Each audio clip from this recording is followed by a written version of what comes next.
अस्सलाम वालेकुम, मैं हूं शाहिद इकबाल और आप देख रहे हैं द रियल वर्ल्ड। इंसान जब जिंदगी में करियर का इंतखाब करने लगता है तो उसकी ख्वाहिशात और उसकी ज़ात से वाबस्ता तवक्कुआत में तजाद का दबाव उसे कुछ वक्त के लिए बिल्कुल मफलूज कर देता है।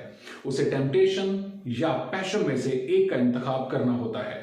टेम्पटेशन के हक में मुआशरे का वोट बिला तरद्दुद उसकी पैदाइश के मौके पर ही डाल दिया जाता है और अब उसे भी भाव के साथ बह जाना है और टेम्पटेशन की दौड़ में शामिल होना है और उसे सक्सेस हासिल करनी है।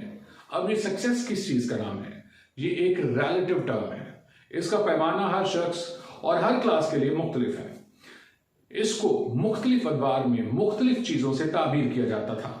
आज के दौर में यह जिम्मेदारी दौलत के सर पर है, लेकिन आज भी ये तय नहीं कि कामयाब कहलाने के लिए कितनी दौलत होनी चाहिए। ये कामयाबी सिर्फ शराब है। जैसा कि कुरान मजीद में इरशाद होता है, लोगों, तुमको ज्यादा से ज्यादा माल समेटने की ख्वाहिश ने गफलत में डाले रखा, यहां तक कि तुमने खबरें जा देखी। आप स्मार्टली कुछ करियर्स को अपनाकर दौलत, शोहरत, समाजी रुतबा हासिल कर लेते हैं।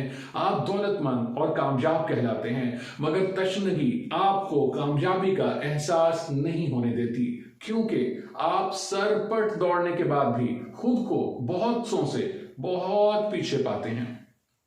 और अगर आप नंबर 1 बन भी जाएं तो ये अचीवमेंट भी लॉन्ग लास्टिंग नहीं होती। बहरहाल आप खुद को ये सोचकर मुतमिन कर लेते हैं कि कम से कम लोग आपको कामयाब समझते हैं। ये तो कहानी थी एक कामयाब शख्स की, लेकिन उस शख्स का क्या होगा जिसने अपने पैशन का कत्ल भी किया और कामयाबी ने भी उसे लिफ्ट नहीं कराई, क्योंकि कोई भी करियर खुशनसीबी की जमानत नहीं दे सकता। अब आप नाकामयाब हैं, नामुतमिन, अब आपकी जिंदगी फ्रस्ट्रेशन और स्ट्रेस का अमली नमूना बन जाएगी। अब जरा जायजा लेते हैं उस बेवकूफ शख्स की जिंदगी का जिसने टेम्पटेशन पर पैशन को फौकियत दी। वो अगर मुआशरे के मुकर्रर करदा कामयाबी के स्टैंडर्ड्स को यानी दौलत को अचीव कर ले तो 5 घी में और सर कड़ाही में, और अगर नाकाम भी रहा तो कम से कम अपने पेशे को वबाल नहीं समझेगा। इस तरह वो दोनों सूरतों में फरीक अव्वल से बेहतर रहेगा। हमारे प्यारे नबी हजरत मोहम्मद सल्लल्लाहु अलैहि वसल्लम का इरशाद मुबारक है कि इंसान को जिस काम के लिए पैदा किया जाता है उस काम में उसके लिए आसानी रख दी जाती है। मौलाना रूम ने कहा कि इंसान को जिस मकसद के लिए पैदा किया जाता है उसकी ख्वाहिश उसके दिल में डाल दी जाती है। लिहाजा शोबे के इंतखाब में इनर सेटिस्फेक्शन को किसी भी और टेम्पटेशन पर तरजीह दें, वरना आपकी मिसाल ऐसी ही होगी जैसे फिश आउट ऑफ वाटर। आप टेम्पटेशन को पैशन नहीं समझना, वरना एक के बाद एक मंजिल पर पहुंचकर आपको मालूम होगा कि मर्ज बढ़ता गया जूं जूं तवा की।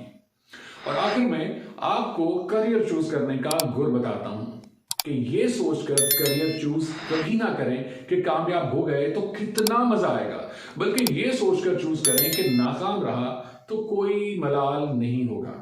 फाइनली ये साबित है कि उस करियर में कामयाबी के चांसेस ज्यादा होते हैं जो आपका पैशन हो, ना कि उस करियर में जिसको ना चाहते हुए आप सिर्फ दौलत, मर्तबा और लालच के बुनियाद पर अपनाते हैं।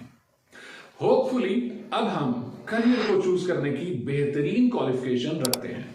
मुझे इजाजत दीजिए। अल्लाह निगहबान।